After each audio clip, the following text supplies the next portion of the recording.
رات کا اندھیرا دھیرے دھیرے گہرا ہوتا جا رہا تھا۔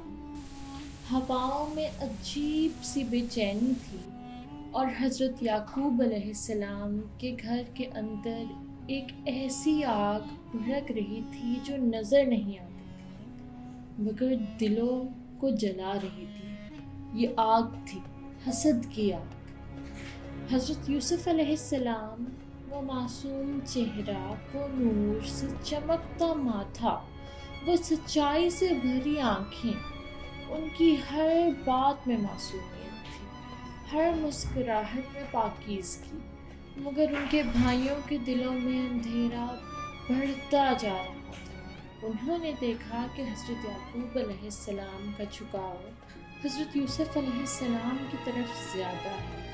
انہوں نے محسوس کیا کہ حضرت یوسف علیہ السلام کی باتوں میں کچھ الگ ہی بات ہے، اور پھر وہ خواب، 11 ستارے، سورج اور چاند جو حضرت یوسف علیہ السلام کے سامنے سجدہ کر رہے تھے۔ حضرت یعقوب علیہ السلام نے سمجھ لیا تھا کہ یہ خواب عام نہیں، اس میں مستقبل کی ایک عظیم نشانی چھپی ہے۔ مگر بھائیوں نے اس خواب کو رحمت نہیں سمجھا، انہوں نے اسے اپنی توہین سمجھا۔ ایک دن سب بھائی آپس میں جمع ہوئے۔ ان کی باتیں دھیمی تھیں مگر زہر سے بھری ہوئی۔ انہوں نے کہا، حضرت یوسف علیہ السلام اور ان کا بھائی ہمارے والد کو ہم سے زیادہ عزیز ہے، حالانکہ ہم طاقتور ہیں، زیادہ ہیں، پھر بھی محبت انہیں زیادہ کیوں ملتی ہے؟ شیطان نے ان کے دلوں میں وسوسہ ڈالا، جب تک حضرت یوسف علیہ السلام ہے، والد کا جھکاؤ ان کی طرف رہے گا۔ ایک نے کہا، حضرت یوسف علیہ السلام کو ختم کر دو۔ دوسرے نے کہا، نہیں، انہیں کسی دور جگہ پھینک دو تاکہ والد کی توجہ صرف ہماری طرف ہو جائے۔ یہ مشورہ دھیرے دھیرے سازش میں بدل گیا۔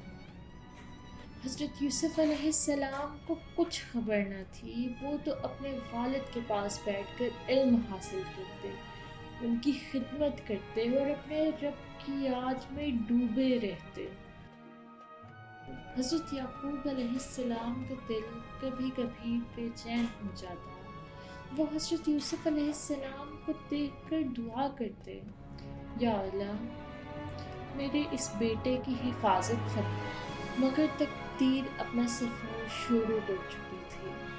اگلا دن بھائی حضرت یعقوب کے پاس آئے۔ انہوں نے مسکراہٹ پہنی، لفظوں میں مٹھاس بھری، ابا جان، آپ حضرت یوسف علیہ السلام کو ہمارے ساتھ کیوں نہیں بھیجتے؟ ہم انہیں کھلائیں گے، گھمائیں گے اور ان کی حفاظت بھی کریں گے۔ حضرت یعقوب علیہ السلام کا دل کانپ اٹھا۔ انہوں نے کہا، مجھے ڈر لگ رہا ہے، مجھے خوف ہے کہ کہیں تم غفلت میں ہو اور کوئی بھیڑیا انہیں نقصان نہ پہنچا دے۔ بھائیوں نے قسم کھا لی، ہم ہیں نا، ہم انہیں کچھ نہیں ہونے دیں گے۔ معصومیت جیت گئی، باپ کا دل مان گئے۔ حضرت یوسف علیہ السلام کو ان کے بھائیوں کے ساتھ بھیج دیا گیا۔ جب حضرت یوسف علیہ السلام گھر سے نکلے، حضرت یعقوب علیہ السلام کی نظر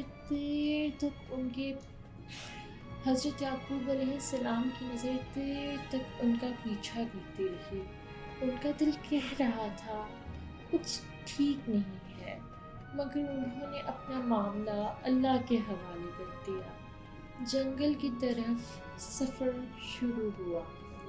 شروع میں بھائی ہنس رہے تھے، حضرت یوسف علیہ السلام بھی خوش تھے، مگر دھیرے دھیرے ان کے چہرے کی مسکراہٹ غائب ہونے لگی، آنکھوں میں سختی آ گئی، لفظوں میں خاموشی، اور پھر وہ لمحہ آ گیا۔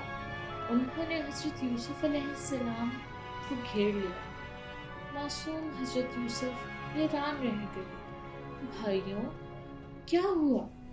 مگر جواب میں سختی تھی۔ انہوں نے ان کا کرتا اتارا۔ حضرت یوسف علیہ السلام روئے نہیں، بس حیرانی سے دیکھتے رہے۔ انہوں نے کہا، اللہ میرے ساتھ ہے۔ وہاں ایک گہرا کنواں تھا، اندھیرا، سناٹا۔ انہوں نے فیصلہ کر لیا۔ حضرت یوسف علیہ السلام کو کنویں میں پھینک دیا گیا۔ جب وہ نیچے گر رہے تھے تو زمین سے زیادہ انہیں اپنے بھائیوں کے دلوں کی سختی نے چوٹ پہنچائی، مگر اسی اندھیرے میں ایک رحمت نازل ہوئی۔ اللہ کی طرف سے الہام ہوا، غم نہ کرو، ایک دن تم انہیں ان کے یہ اعمال یاد دلاؤ گے اور وہ تمہیں پہچان بھی نہیں پائیں گے۔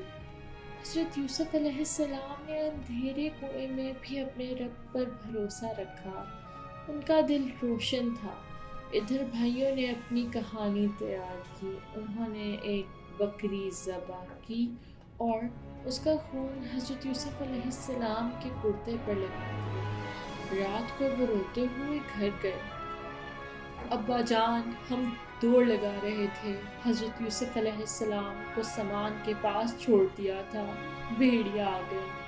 حضرت یعقوب علیہ السلام نے کرتا دیکھا، ان کی آنکھوں سے آنسو بہہ نکلے، مگر ان کا دل سچ جانتا تھا۔ انہوں نے کہا، تم اپنے دل سے ایک کہانی بنا لی ہے، تم نے اپنے دل سے ایک کہانی بنا لی ہے، مگر صبر ہی بہتر ہے، اور میں اللہ سے مدد چاہتا ہوں۔ ان کا دل ٹوٹ چکا تھا، مگر ان کا یقین نہیں ٹوٹا تھا۔ اور ادھر حضرت یوسف علیہ السلام اندھیرے کنویں میں تنہا نہیں تھے، اللہ ان کے ساتھ تھا۔ یہ سازش سمجھ رہی تھی کہ ان سے سب کچھ ختم کر دیا۔ یہ سازش سمجھ رہی تھی کہ اس نے سب کچھ ختم کر دیا۔ یہ سازش سمجھ رہی تھی کہ اس نے سب کچھ ختم کر دیا، مگر اصل میں یہیں سے ایک عظیم کہانی کا آغاز ہو رہا تھا، ایک ایسی کہانی جو صدیوں تک صبر، حیا اور یقین کی مثال بنے گی۔ مگر کیا کنویں کا اندھیرا حضرت یوسف علیہ السلام کی آخری منزل تھا، یا تقدیر نے ان کے لیے کوئی نیا دروازہ کھول دیا تھا؟